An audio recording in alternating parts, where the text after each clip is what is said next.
In the RRC, the Recovery Revolution Community, we have some amazing online meetings, and one of those is our Dow Recovery Meeting. In this meeting, one chapter of the Tao Te Ching is discussed every week as to how it relates to recovery. I hope you enjoy this week's podcast episode. Hello, everyone. Buddy C. This is the August 1st, 2019 Dow Teaching Meeting for the Recovery Revolution Community. You're free to join us. It's not free, but you're free to do it. It's only $1 for the first month, then $12 a month after that if you want to check it out. You can cancel at any time. Sound like I'm selling something. Am I selling something? I don't think so. Sobriety. Right. Well, these tools cost money. It takes time and energy to do all of this. So it's, why not? And it's worth it. Yeah. You're selling a solution, buddy. Well, we're providing a solution. These are the tools available so you can find it. Really is all. We're making it possible, I guess, would be a good way to look at that. It took me a while before I could actually get my head around paying for something that associated with sobriety, coming from an AA background where that's, that's violation of traditions, blah, blah, blah. But I see how with all these tools that we need, they have to be paid for. The basket passes at a meeting and I put in $1. I'm doing the same thing with this when I pay for it. So that's the way I look at it. Anyway, back to our Dow meeting. Any thoughts on this 52nd chapter before we read it? Several. The first verse just brings to mind for me, I am thee. You are? I am thee. We are all from the same source. Every living being, everything comes from the same source. Yes. That's just first verse. Yes. I'll carry on the second verse. I have to keep my mouth shut. Very good. So the 20th chapter tells me to stop thinking. This one's now telling me to stop talking. Hopefully there's going to be one that tells me to start doing. You're probably going to hear start being, Craig. I've been taking everybody's advice and I've not done anything for 3 weeks. It's not possible, Craig. I know that has not happened. You may have attempted it. I didn't welcome everyone today. We have Marla H. and Suzanne W. and Lala M., Paul H. and Craig M. You guys are all welcome. We always enjoy I just learn from y'all every week. I'm very grateful for y'all being here. I do this because I learned from it, and it speaks to me, and it speaks to me through y'all, mostly. So thank you. Thank you. Paul, you ready to read for us, sir? I'm reading. I'm sorry. Lala, what? you just keep trying to get Paul to read through those cataracts. Lala, are you ready to read for us, dear? I am. All right. First translation of the 52nd verse of the Tao. The beginning of the universe is the mother of all things. Knowing the mother, one also knows the sons. Knowing the sons, yet remaining in touch with the mother, brings freedom from the fear of death. Keep your mouth shut, guard the senses, and life is ever full. Open your mouth, always be busy, and life is beyond hope. Seeing the small is insight. Yielding to force is strength. Using the outer light, return to insight. And in this way, be saved from harm. This is learning constancy. Second translation. In the beginning was the Tao. All things issue from it. All things return to it. To find the origin, trace back the manifestations. When you recognize the children and find the mother, you will be free of sorrow. If you close your mind in judgments and traffic with desires, your heart will be troubled. If you keep your mind from judging and aren't led by the senses, your heart will find peace. Seeing into the darkness is clarity. Knowing how to yield is strength. Use your own light and return to the source of light. This is called practicing eternity. Third translation. The world had a beginning, which we call the Great Mother. Once we have found the mother, we begin to know what her children should be. When we know we are mother's child, we begin to guard the qualities of mother in us. She will protect us from all danger, even if we lose our life. Keep your mouth closed and embrace a simple life, and you will live carefree until the end of your days. If you try to talk your way into a better life, there will be no end to your trouble. To understand small is called clarity. Knowing how to yield is called strength. To use your inner light for understanding, regardless of the danger, is called depending on the constant. Final translation. Everything starts with the Tao, the mother of all things. If you know the mother, you know the children. If you know the children and remember the mother, you have nothing to fear in your life.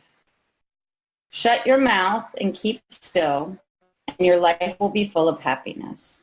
If you talk all the time, always doing something, your life will be hopeless. It takes insight to see subtlety. It takes strength to yield gently to force. Use that strength to hang on to your insight, and you will always be at peace. That's how to get right with the Tao. Isn't that the goal? Getting right with the Tao?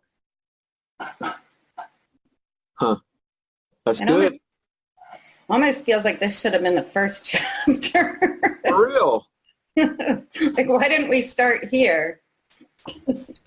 Lala, I often think that with some of these things. See, when I read some of this, I think that doesn't really fall into place. Like sometimes, I forget sometimes it's not like a storybook where you're reading it page after page and chapter after chapter. I think myself sometimes that should maybe have came first, so I completely agree with you. It's not linear. So thanks for making me feel that I'm not alone now.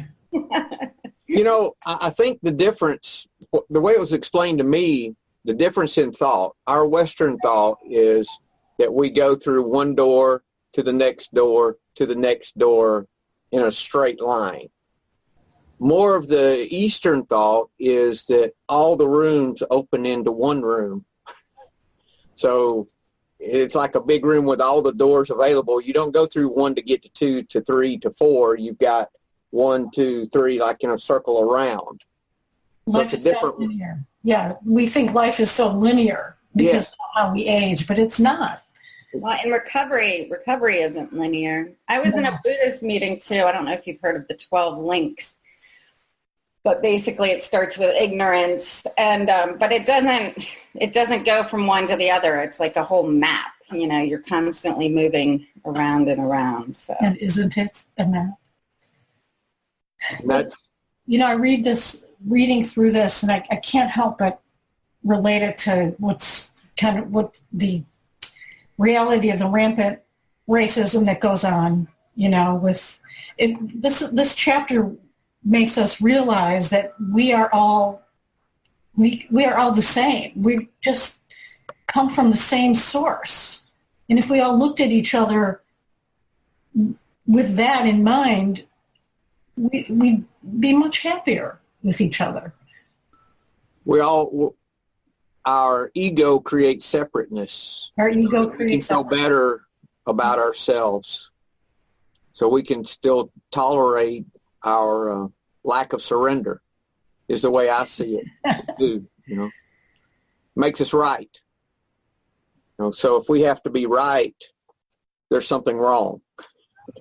Right, and this, of course, leads me to non-harming. In Buddhism, you realize that all creatures are the same, and we don't harm, we don't smash bugs, and we don't kill deer, and we don't, we just, everything has the right to live. In the beginning of the universe is the mother of all things. Once we found the mother, we begin to know what her children should be. So the mother, I mean, how often you hear, she looks just like her mother. Her mother, my parents are in me, parts of my parents are in me. I came from them.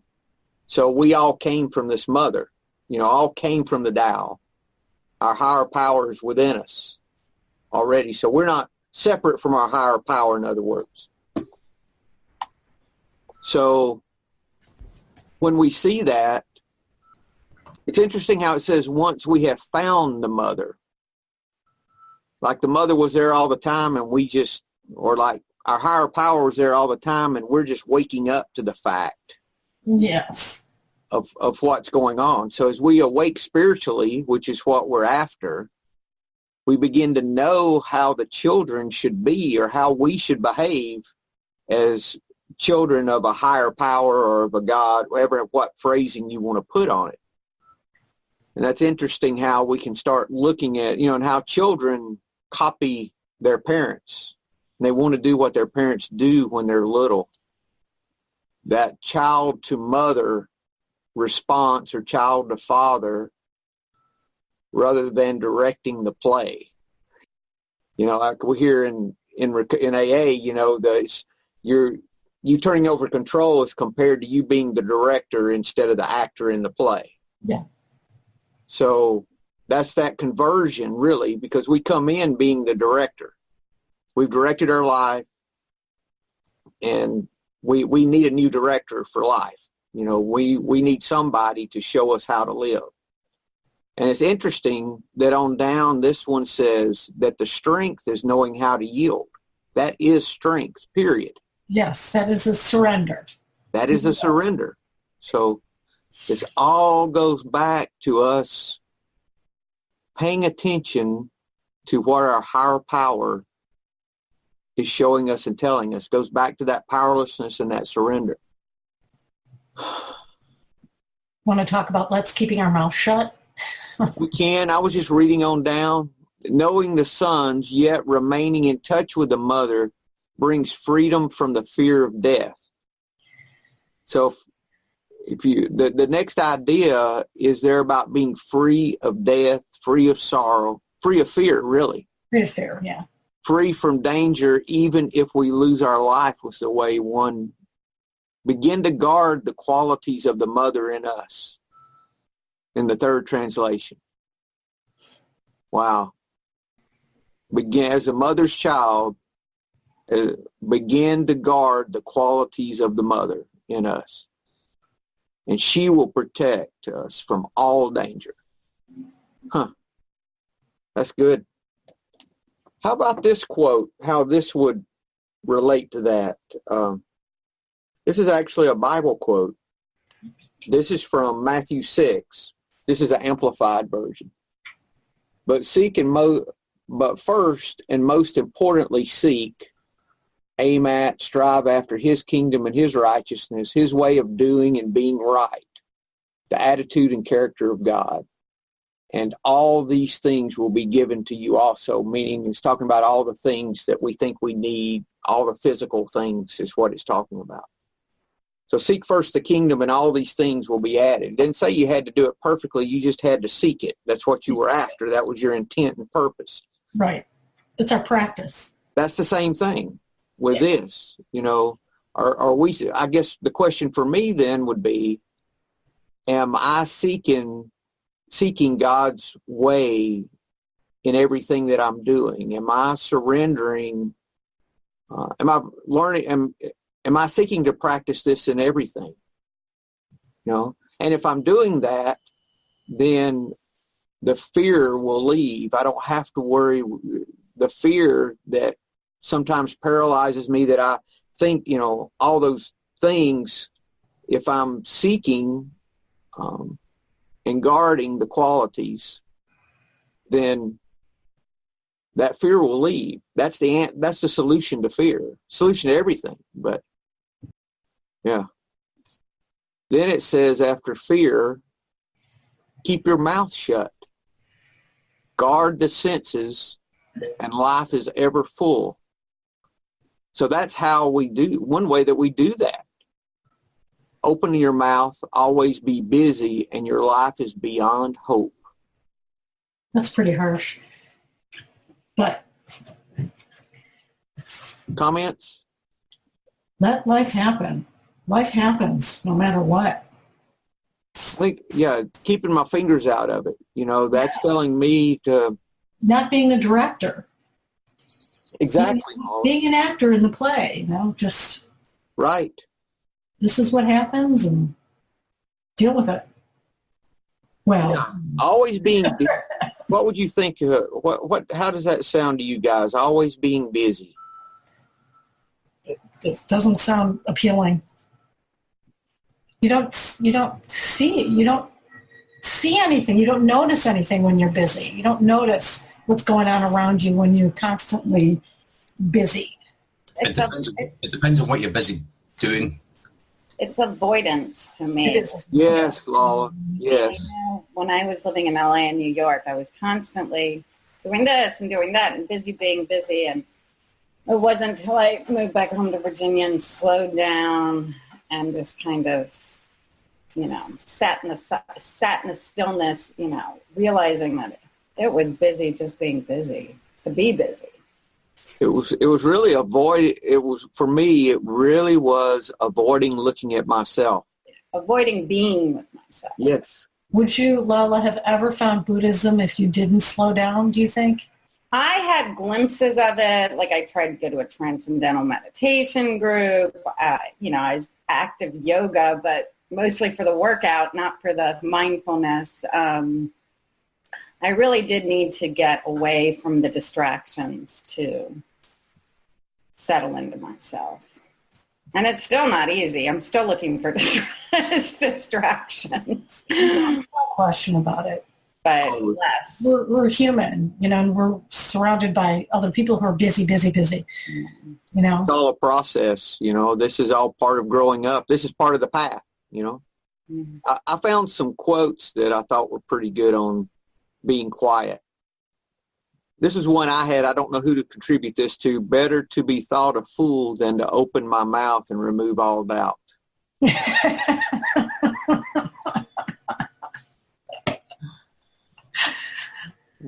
How about this one from Rumi?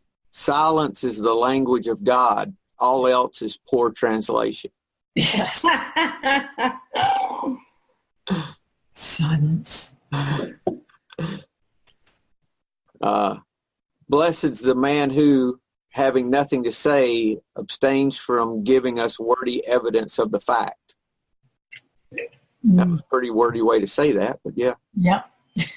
George Eliot, you should try not to talk so much, friend. You'll sound far less stupid that way. Yeah. Oh, how about this one this is from Orson Scott Card. Among my most prized possessions are words that I have never spoken. Silence is golden, yes. This idea that we do not have the answers. This idea to wait till what's the Dow quote we could bring into that? Wait until our mud settles and let the right answer appear by itself. It always does. It always does. And the only way I can keep my mouth shut is by guarding my senses.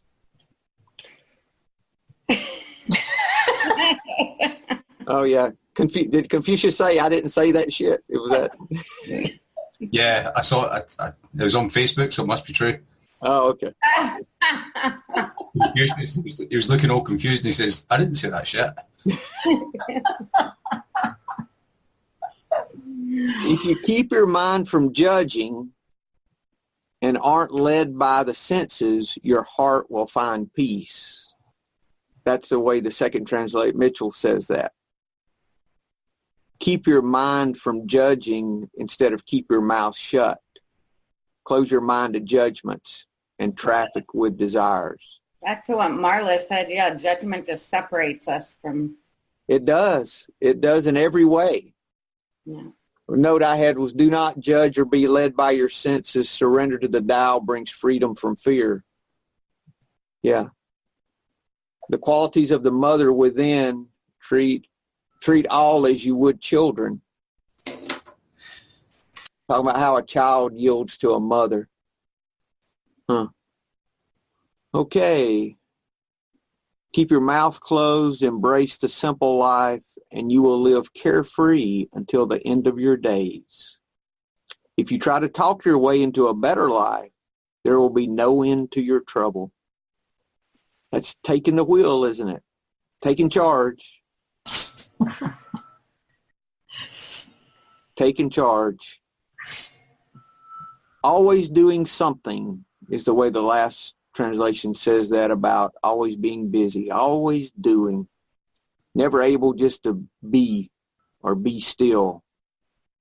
I was looking too at how can I bring, if I have a situation that's not, that I have angst in, which is my red flag, that I've got some kind of a disturbance. There must be some way I'm not yielding in that situation, some way that I'm resisting. So being mindful that when I have that little bit of disturbance that happens, that my question should be, how am I not yielding in this? What do I need to do different? How am I not surrendering in this? How am I not being powerless in this? How am I being the director rather than just playing my part?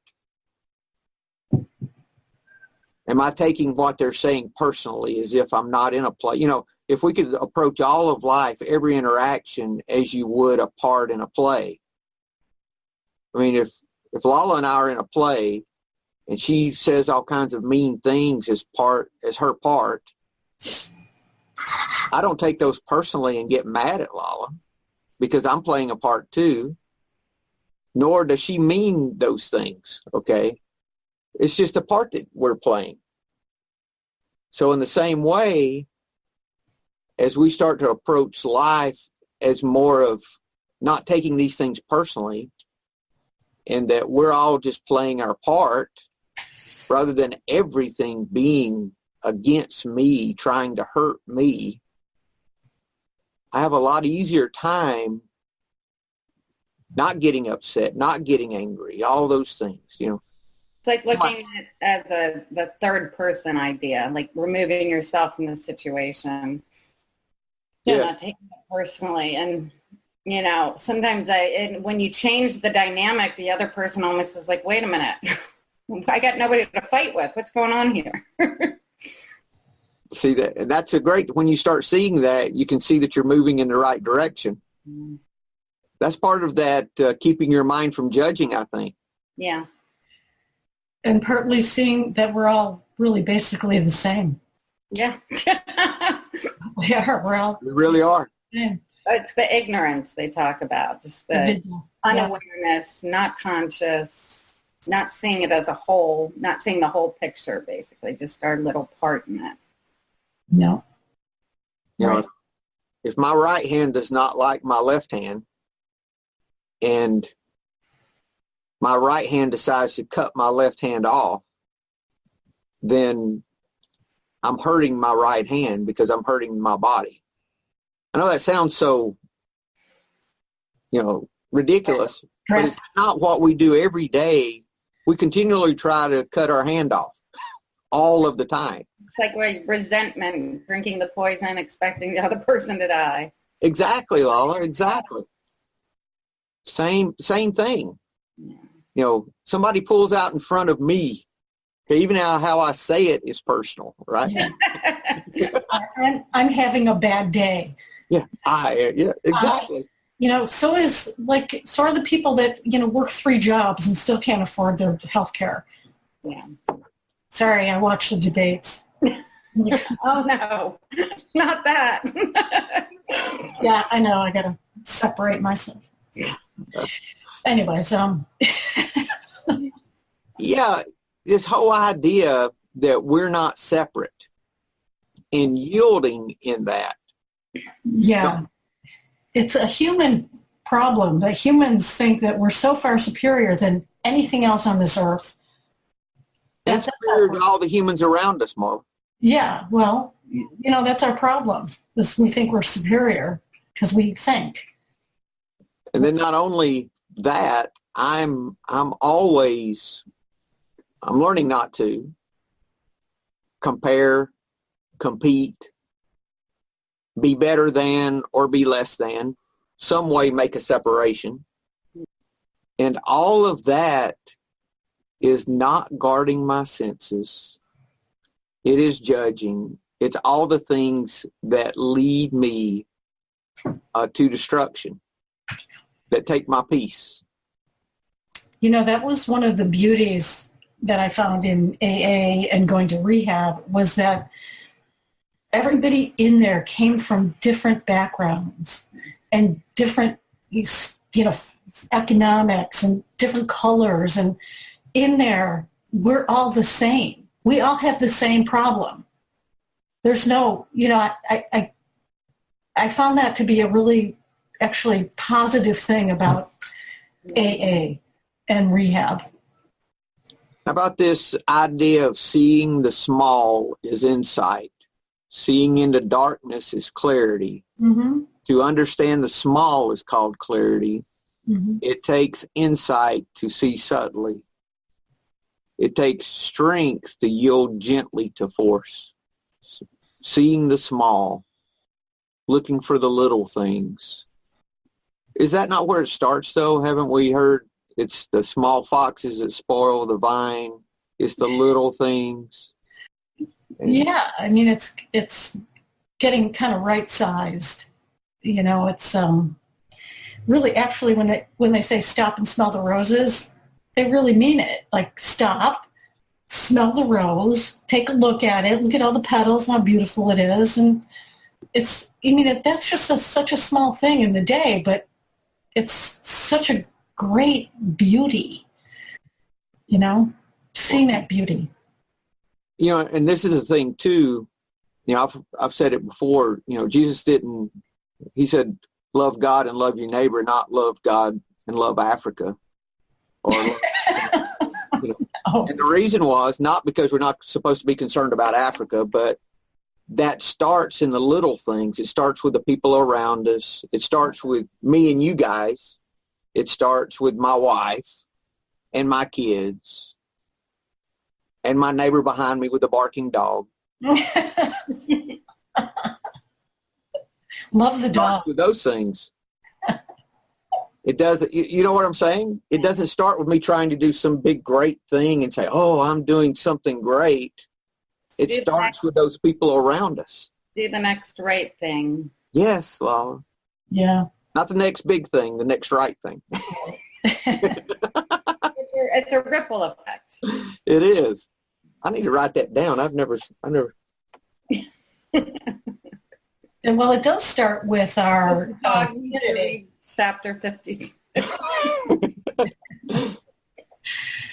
Dogs, I believe, can probably read.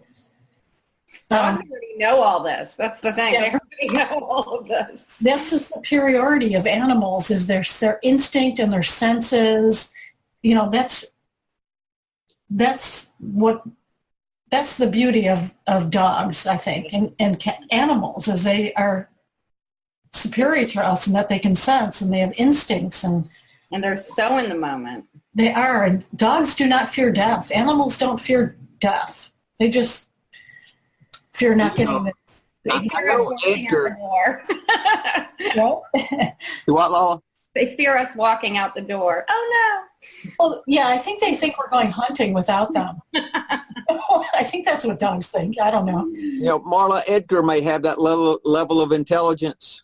He does. But I won't say the breed, but the big breed of dog behind me that barks continually. I don't want to offend anyone. Well, isn't it? I do not think has that level of consciousness. No, I think he's still asleep. Pitties do bark a lot. No question. Anyway, Mine's like Yoda. He looks at me like I'm an idiot. Just knowing how to yield, and even being aware that that's what we need to do. It doesn't say that it will help you. It says it is strength. So in every situation, knowing how to yield is the key. It really is. To use your inner light for understanding regardless of the danger is called depending on the constant. The last phrase of this is talking about getting right with the Tao, depending on the constant. Use your own light and return to the source of light. This is called practicing eternity. Using the outer light, return to insight, and in this way be safe from harm. This is learning constancy. You're safe from harm by returning to the light. In other words, being the child instead of the director. Being powerless in whatever it is that's going on. Seeing God in the little creations. Yielding gently to force. It didn't say yield for a while and then hit back. It said yield gently to force. So in any situation, we can learn that. You get some of that in your martial arts, don't you, Craig? Isn't that? Wake up, Craig. Sorry, my wife was texting me. I was talking about this yielding gently to force. Yes. Isn't that something you guys learn to practice in martial arts? Yeah, we yield gently because we don't want to use our own energy. I want to use my opponent's energy and dissipate his force to use it against him. So it's surrendering to his force. It's surrendering to what he's got planned for me. But I just turn it around and use it against him. It's like holding a resentment against him. I just turn around and cast it up against him later on. But yeah, no, the principles are the same. It's there's less energy. I'm using less energy. I'm having to think less by doing the things that just come naturally to me in the martial arts, and it's a practice. It's like everything else. It's like everything we're talking about in this. It's a practice. It doesn't come overnight. It doesn't always work, but it's always worth going back to and having a look at and revisiting it. It's very much like yoga, where what's interesting with yoga is there's the force rooting down, and and it also feeds the force that roots up.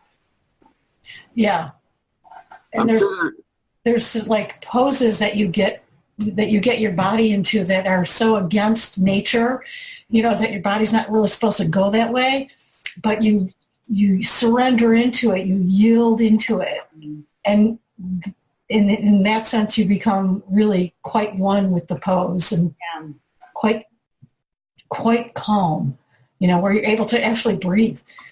It's where you're really in the moment. Yeah, that's kind of what yoga does for me. Stopping the resistance. Withdrawing of the senses. Yes. So the first thing for me to do when I get in a situation that I'm fighting and I want to yield, it's one thing to know this, it's another to start the anger rising, all the emotions coming up in the middle of something saying, I need to yield, but I just can't do it. That kind of a thing. Yeah. And when that starts for me, the first way to get back right size is a deep breath and open my heart.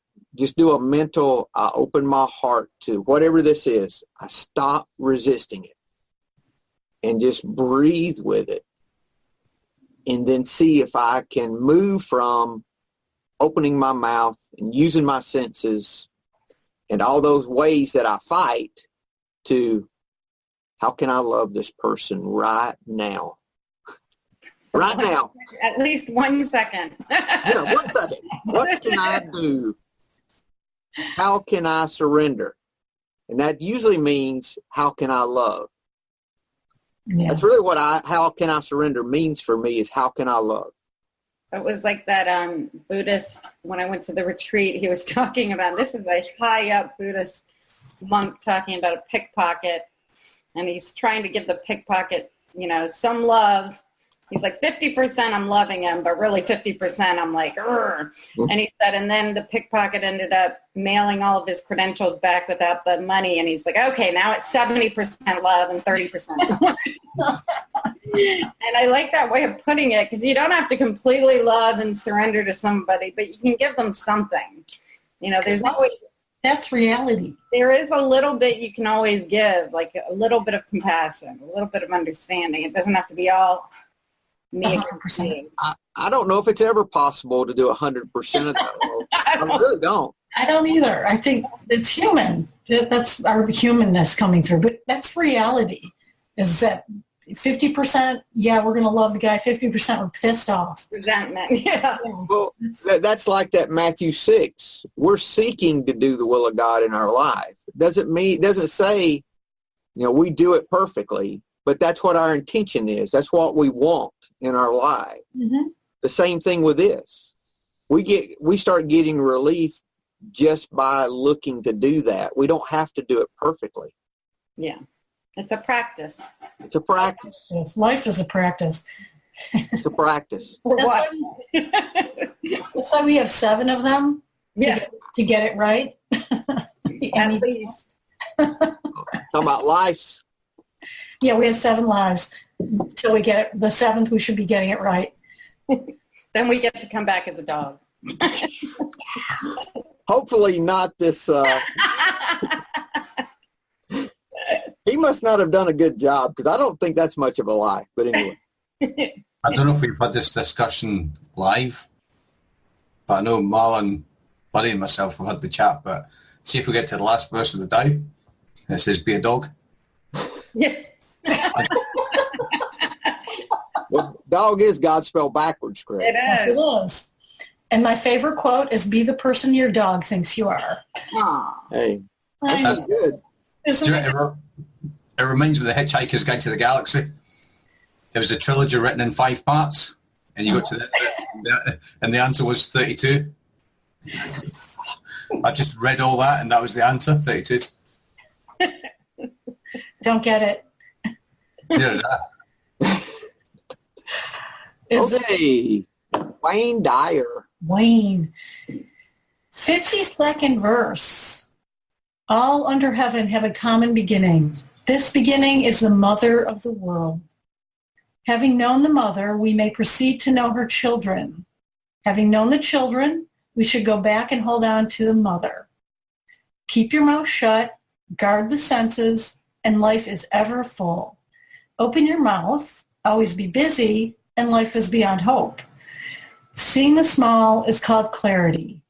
Keeping flexible is called strength. Using the shining radiance, you return again to the light and save yourself misfortune. This is called the practice of eternal light. Yep. Seeing the small is called clarity. Keeping flexible is called strength. Returning to the light. Yep. My solution is always in surrender. My solution is always seeking what the will of God is for my life. That's always my solution. That never changes.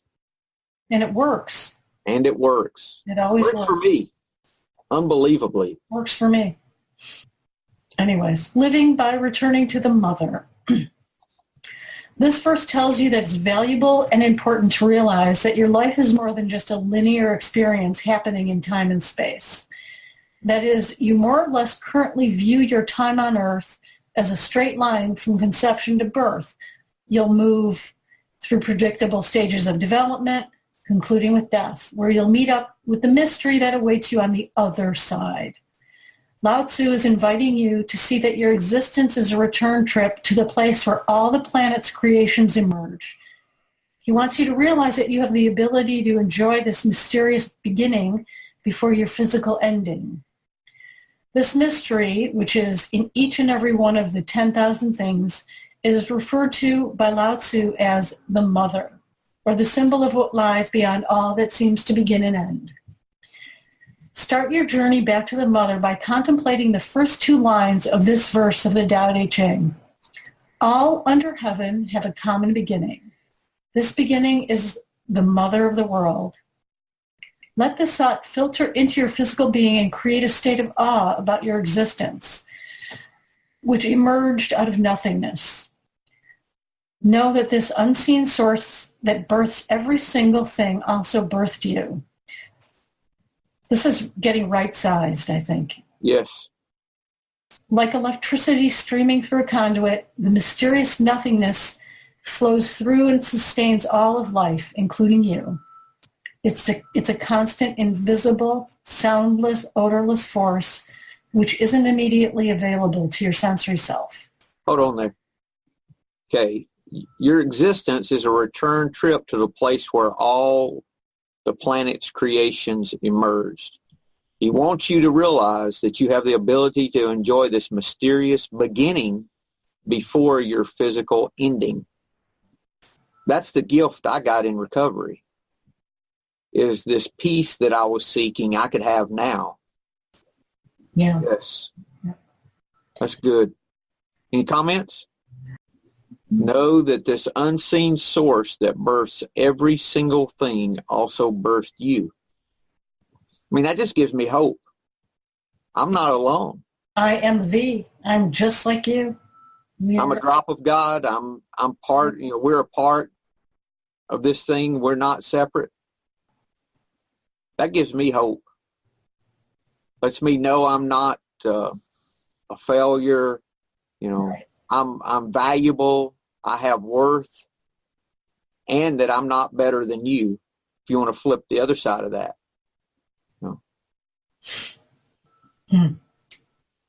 Yes. Okay. It's vital that you spend a few moments each day getting to know your and my eternal mother, which you can do by simply acknowledging her presence and silently communicating with her. I love how it's a feminine. Once you decide to know and honor her, you'll begin to change the way you look at all of her children, including yourself. You'll view all of the 10,000 things as offspring of the mother, and you'll look beyond the temporariness of their appearances to see the Tao unfolding. This is what Lao Tzu means when he asks you to know the children not as separate from their mother, but as the mother herself.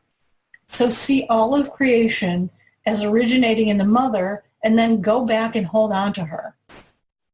How do you embark on this return trip to your eternal mother?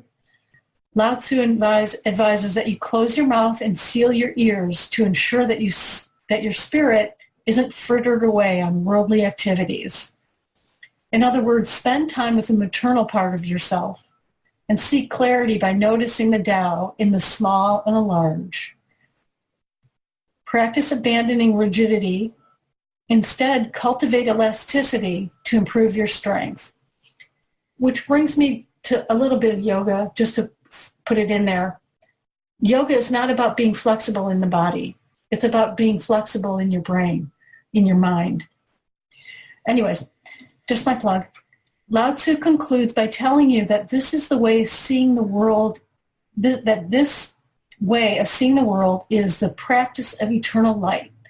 See that light is the tiniest insect, even in the invisible particle that forms that little creature's leg. It's the same light that beats your heart and holds the universe in place. So allow yourself to not just be in awe of the insect, but to be that insect. In this way, you'll find clarity through seeing the small, and you'll improve the power of your new way of seeing through this flexible viewpoint. Change your linear thoughts about your presence here on earth and begin to see your life change right before your eyes. Hold on right there, Marla. So what he's saying, too, with this seeing in the small is seeing God, seeing your higher power in the little things, too. Not only in the animals, but how about in the little circumstances in your life that you think you may be controlling? You see that they're unfolding like they need to unfold, too. Mm-hmm. You bumping into that person you haven't seen lately and this happens and that, all this little synchronicity, I think, is a word that's put with that. Carl Jung talked about that. And how all these little things are just happening around us, and moving from I'm controlling part and giving God part to I'm just giving God all of it. And I'm just going to, what do we say, do the next right thing. And even in these little bitty things, there's purpose and plan. That's good. I'll forget that. You know, it made me think about the fly that gets into my house. That little fly that, I would just chase it around and try to smack it with a magazine. And now I just let it fly around because he's just searching for a way out. You know, I give him the respect that he deserves. And then I find him dead on the floor the next day by his own, volition. Anyway. I'm not that woke, Marla. I'm sorry. I get the fly swatter. No. I see that as an evolution of my being. I don't know. It's so progress, silly. Not perfection, I guess. Yeah. Have you tried to open the window? Well, yeah, I try and let it out. Just because you say like it's that way. I usually open the window and it hovers around in the bit underneath the bit where it's open because it can't see over the lip. Fly talk. Anyways, fly talk in the Dow. Open mouth, spirit escapes. Closed mouth, spirit connection, excellent. Think of your mouth as a gate that guards your spirit. When you speak to others, become conscious of the need to close the door and allow your spirit to be safely ensconced within you. Make the same mental shift with your ears. Keep them sealed when it comes to rumors and petty conversations. Use fewer words. Commit yourself to long periods of listening. And eliminate giving advice, meddling, and participating in gossip. Ooh, I used to know the best way for everyone to do everything. And I have learned just not to do that. My sponsor's funny about stuff. He's very successful. He was a consultant. So he's got advice on everything. But when I go and talk to him about something program related, he's very careful to stick to his experience rather than, and he's even told me, he says, I just really don't have no experience with that. Maybe my sponsor does. Let me talk to him. Instead of, now, if you get off of program and you're just talking about life in general, he has advice on every little thing. Okay? And it's just interesting how he's learned to segregate the two. And he doesn't impose his advice, but if you're talking about something, he's got a way to do it. It's imposing your will on others. Exactly. And learning not to do that, keeping that mouth shut. Right. I don't know what's best for you. Don't even know what's best for me. Right. Did anybody see Bambi? Yeah, when I was a baby. Yeah, Thumper. Thumper says, my mum always says, if you don't have anything nice to say, don't say it at all. Don't say anything at all. I'm kind of reading that into it as well. Yes. Well, that's not gossiping. Going back to the mother. Back to the mother. Going back to Bambi. God. Anyways. Cultivate your strength with flexibility of consciously deciding when to involve your speaking and auditory senses. When you're inclined to get into other people's business, remember that your eternal mother's one and only voice is silence. Do likewise, and you'll feel yourself holding on to her in freedom and bliss, thus returning while living. Seeing the smallest mystery reveals the grandest mystery. By being attentive to smallness, you cultivate your desire for clarity. Noting the same spark in microscopic creatures that animates you is a way of exploring life as a return trip rather than a dead end. What seem to be the tiniest mysteries of life lead to an experience of the shining radiance that comes from an appreciation for all that you encounter. You and the mother who birthed you and everything else are one. By seeing the small, you gain this clarity, which is the return trip you're encouraged to make while alive. Now your world begins to look very different as you see originating spirit everywhere. Nothing is viewed as ordinary, inferior, or unwanted anymore. Yes, that's good. Yeah. By seeing the small, you gain this clarity, which is a return trip you're encouraged to make while alive. I was thinking about, I used to negotiate a lot of houses. And I was thinking about how when I'm negotiating, what I learned was I needed to find out what that person really needed. If they were selling a house to me, wanted to sell their house, what is it they need? Some people needed money, but most people needed something different. Some needed a U-Haul to California. Some needed to get some credit cards paid off. They all needed different things. They didn't just need money. So what I had to do was think in the small, seeing in the small, okay, what is it that this person really needs? And I figured out way before the program, if I could see what they needed, and if I could get them what they needed, the house was mine. Because it wasn't about the house, it was about what they needed. So in the same way, in our interactions with other people, or life in general, if there's any angst about our life in some way, or just in any interaction, our intention should be seeing in the small. What does this person need? Mm-hmm. What can I do for them? How can I help? That is the ultimate sales technique. It is. It is, Marla. It really is. And it's all these principles that we're learning to practice now in other ways, in other parts of our life. Rather than just learning that in business, then dominating my family, now I can do that in my family too. That's the kind of gifts that we're getting from this. So seeing in the small. Oh, and I think that is just being aware. What is this person, just every day? What is this? What can I give this person? Mm-hmm. What is their motivation? Why are they? And that's awareness. If you look at people that are completely asleep and not conscious, they're not giving you anything that's pertinent to where you're vibrating at. They're busy trying to take, Lala. Yeah. Because that's all they know. They're talking at you. Yeah. Yes, it's all they know. Yeah. And we can't wait on them for clarity. It's up to us to take the right action, It's how do we live with all that, That's what we're learning is how do we live with people who aren't awake, don't want to be awake. It just starts with us and our community. Look at them as not awake versus they're good or bad. They're just not awake. Exactly. And no judgment. No judgment. They're just not awake yet or ever. That's good, guys. Anything else before we close? How about a topic for this? Your life. How about this one? Your life is not a dead end.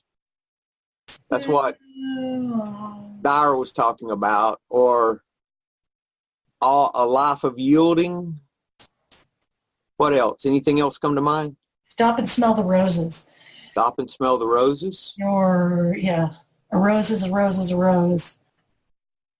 I don't know what that means. I will come up with something. You always do. Everyone good, guys? Are we in good shape? All right. Well, y'all have a fantastic week. If I don't see you before, we'll see you next week. Ciao. Bye. See you then. Bye-bye.